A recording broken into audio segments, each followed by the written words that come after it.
Hey, I'm John Cannell, and today on Preppy Kitchen, we're making some amazing, creamy, delicious eggnog perfect for the holidays. So let's get started. And the first step is to separate 6 eggs. We're gonna use the yolks for sure.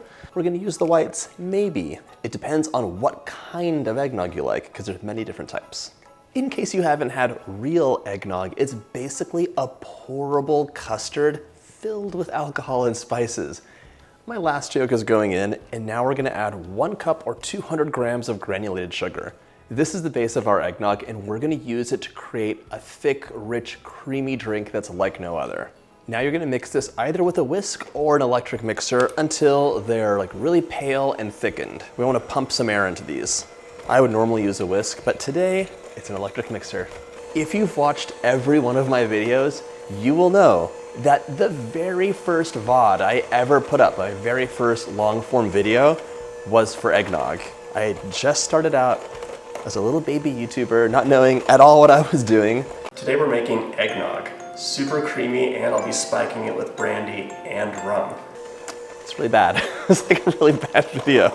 But I persevered and kept going, and I wanted to revisit this recipe. One, because I've streamlined the recipe and added some different additions for people who like different kinds of eggnogs, but I also just wanted to make a better video for it. It was really old, real old.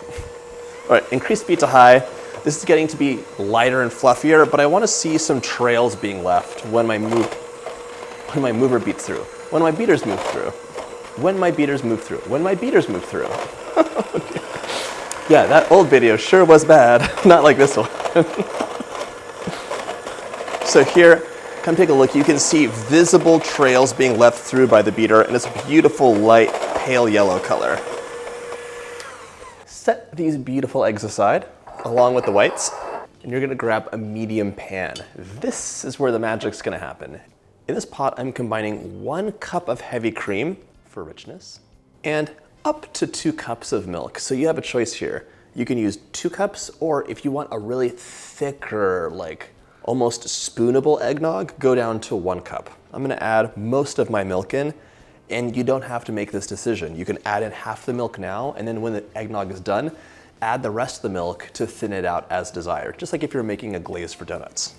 Eggnog is an eggnog. If there's not nutmeg, grab a nut, a microplane, and just get about 1/4 teaspoon out. You can use pre-grated nutmeg, but honestly, this is much more like aromatic, and you get a lovely, like kind of almost citrus smell from it. So I always like to use fresh. This goes over medium heat until it is nice and steamy, not coming to a boil, but you see steam coming out is clearly at the nice and hot stage. On to medium heat. It's not a bad idea to grab a whisk and give this an occasional whisk. The milk could scald, and here I want to give you 1 point about cookware. That is a thick-walled pot. A lot of times you'll have things burn on the sides or like on the bottom, and you're like, oh my gosh, what did I do wrong? I followed the instructions. You did. You were sabotaged by bad cookware.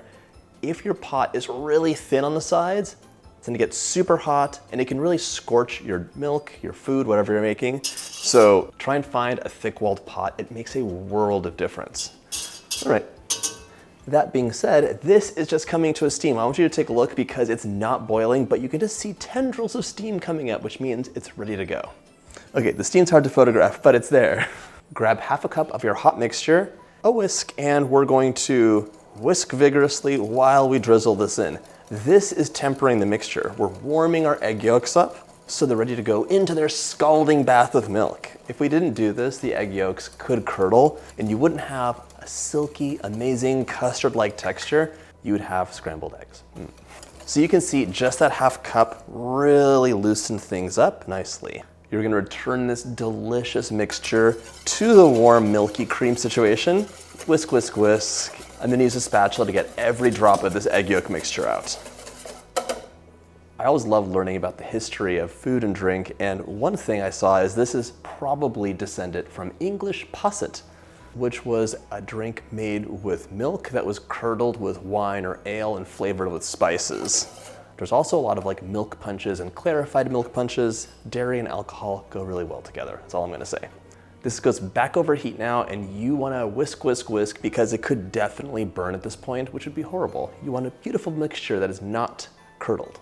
Medium low, Here I want to tell you, you have a couple choices in whisk. This is a narrow whisk, also known as a French whisk. This is a balloon whisk.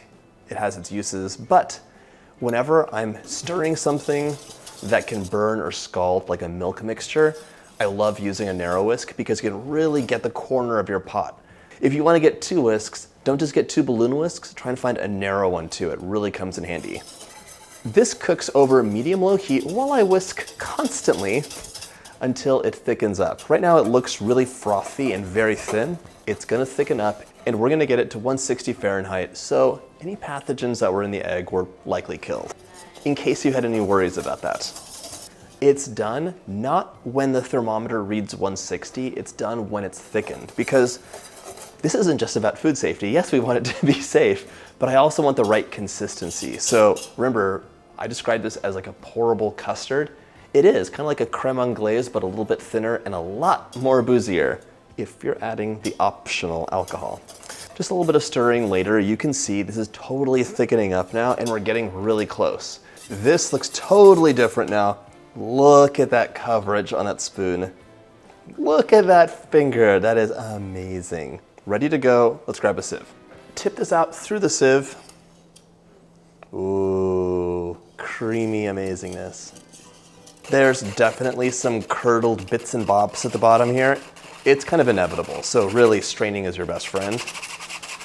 The other thing is you get all the big pieces of nutmeg if you grated it yourself. Your eggnog doesn't need alcohol, but I don't know about that. So I love using bourbon in mine. You could use rum or brandy or a combination of them. It's totally up to you. So is the amount. I would say 1 cup is a minimum if you're doing this, so add that in. That was a cup. And because this is like a dessert and we want some added flavors, 1 tablespoon of a nice vanilla. Ooh, oh my gosh, it smells so good. It smells even better now. Whisk this up. Ooh, lovely. So good. This is ready to chill and serve if you want this sort of thing. So there's 2 kinds of eggnog. The kind that you buy in the store, which is based on this, usually is like very thick and creamy. And this, I think, is the perfect thickness. I used like just about 1 cup of milk. I have an added cup that I'm not gonna add because that's perfect for me. My traditional eggnog is like this, and that's my actual favorite. It has all of these egg whites fluffed up into a sort of meringue that you fold into your chilled eggnog. I'm gonna show you this right now, and I hope the camera will portray how amazing it is. It's like beautiful clouds of bourbon and cream floating into your mouth. This goes into the fridge though.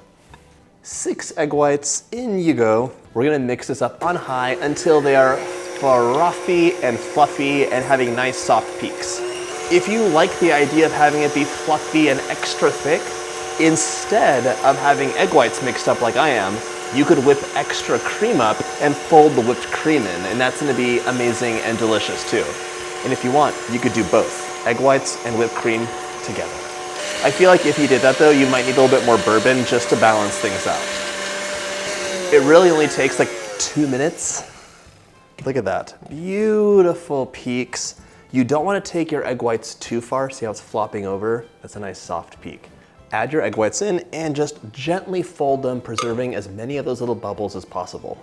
And this, by the way, is done just before serving. Fold those egg whites into your chilled mixture. If it's warm, they'll totally just dissolve and melt right away. And this mixture is a swap out that I actually made with the full 2 cups, and you can see it's a lot more slack. There's a lot more wateriness to it.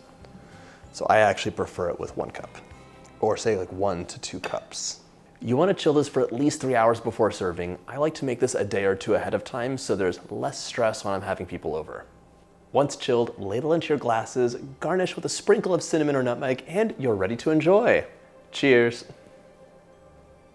That is really good. It's quite warming and it's so creamy, perfectly sweet, and it tastes fresh and you can totally tell the difference. It's nothing like store-bought. I hope you get a chance to make this recipe, and if you like this video, check out my cocktail playlist.